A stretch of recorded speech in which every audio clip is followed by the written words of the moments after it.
तुझे नमस्ते धरती, तुझे नमन। शुक्रिया वायु तेरा,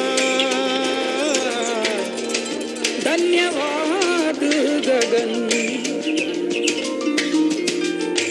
कोश कोश का अभिनंदन, श्वास श्वास में हो चंदन। विश्व एक परिवार ने योग को किया है वंदन। विश्व एक परिवार ने योग को किया है वंदन।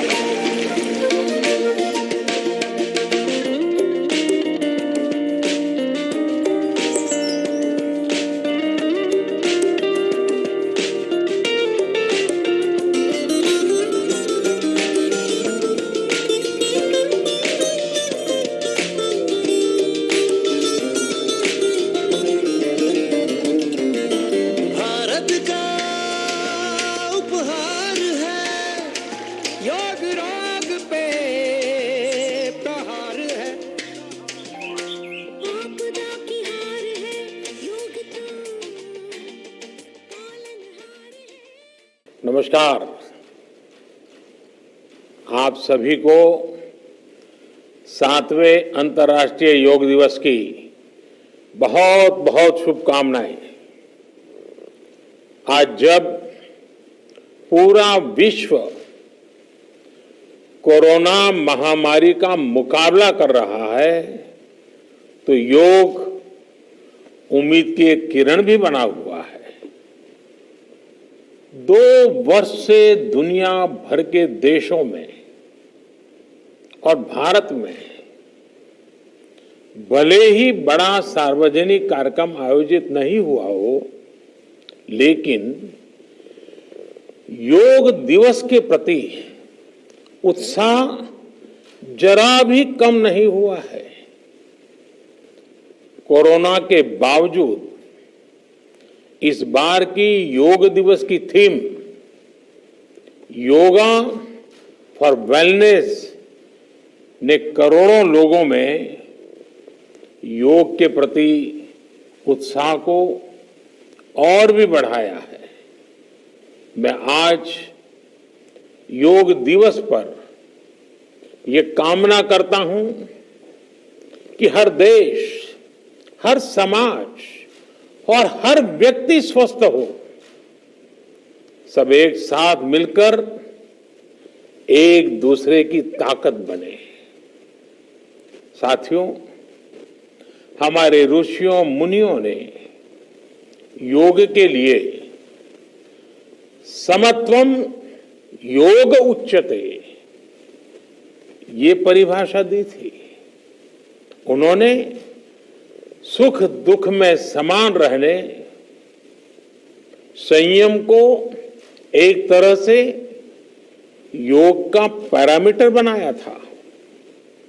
आज इस वैश्विक त्रासदी में योग ने इसे साबित करके दिखाया है। कोरोना के इन 1.5 वर्षों में भारत समेत कितने ही देशों ने बड़े संकट का सामना किया है। साथियों, दुनिया के अधिकांश देशों के लिए योग दिवस को उनका सदियों पुराना सांस्कृतिक पर्व नहीं है। इस मुश्किल समय में, इतनी परेशानी में लोग इसे आसानी से भूल सकते थे, इसकी उपेक्षा कर सकते थे, लेकिन इसके विपरीत लोगों में योग का उत्साह और बढ़ा है, योग से प्रेम बढ़ा है। पिछले 1.5 सालों में दुनिया के कोने कोने में लाखों नए योग साधक बने हैं। योग का जो पहला पर्याय संयम और अनुशासन को कहा गया है, सब उसे अपने जीवन में उतारने का प्रयास भी कर रहे हैं। साथियों, जब कोरोना के अदृश्य वायरस से और इस अदृश्य वायरस ने दुनिया में जब दस्तक दी थी, तब कोई भी देश साधनों से, सामर्थ्य से और मानसिक अवस्था से इसके लिए तैयार नहीं था। हम सभी ने देखा है कि ऐसे कठिन समय में योग आत्मबल का एक बड़ा माध्यम बना। योग ने लोगों में ये भरोसा बढ़ाया कि हम इस बीमारी से लड़ सकते हैं।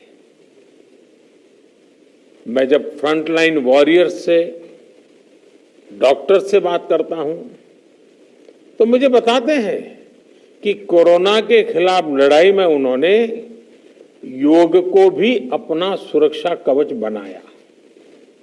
डॉक्टरों ने योग से खुद को भी मजबूत किया और अपने मरीजों को जल्दी स्वस्थ करने में इसका उपयोग भी किया। और आज अस्पतालों से ऐसी कितनी तस्वीरें आती हैं जहां डॉक्टर्स, नर्सेस मरीजों को योग सिखा रहे हैं, तो कहीं मरीज अपना अनुभव साझा कर रहे हैं। प्राणायाम, अनुलोम विलोम जैसी ब्रीथिंग एक्सरसाइज है, हमारे रेस्पिरेटरी सिस्टम को कितनी ताकत मिलती है, ये भी दुनिया के विशेषज्ञ खुद बता रहे हैं। साथियों, महान तमिल संत श्री तिरुवल्लुवर जी ने कहा, नोई नाडी नोई मुद्दल नाडी हदु तनिकुम वायनाड़ी वाय पच्चयल। अर्थात अगर कोई बीमारी है तो उसे डायग्नाइज करो, उसकी जड़ तक जाओ, बीमारी की वजह क्या है ये पता करो, फिर उसका इलाज सुनिश्चित करो। योग यही रास्ता दिखाता है। आज मेडिकल साइंस भी उपचार के साथ साथ हीलिंग पर भी उतना ही बल देता है और योग हीलिंग प्रोसेस में उपकारक है। मुझे संतोष है कि आज योग के इस पहलू पर दुनिया भर में के विशेषज्ञ अनेक प्रकार के साइंटिफिक रिसर्च भी कर रहे हैं, उस पर काम कर रहे हैं। साथियों, कोरोना काल में योग से हमारे शरीर को होने वाले फायदों पर, हमारी इम्यूनिटी पर पड़ने वाले सकारात्मक प्रभावों पर कई स्टडीज हो रही है। आजकल हम देखते हैं कई स्कूलों में ऑनलाइन क्लासेस की शुरुआत में 10-15 मिनट बच्चों को योग प्राणायाम कराया जा रहा है।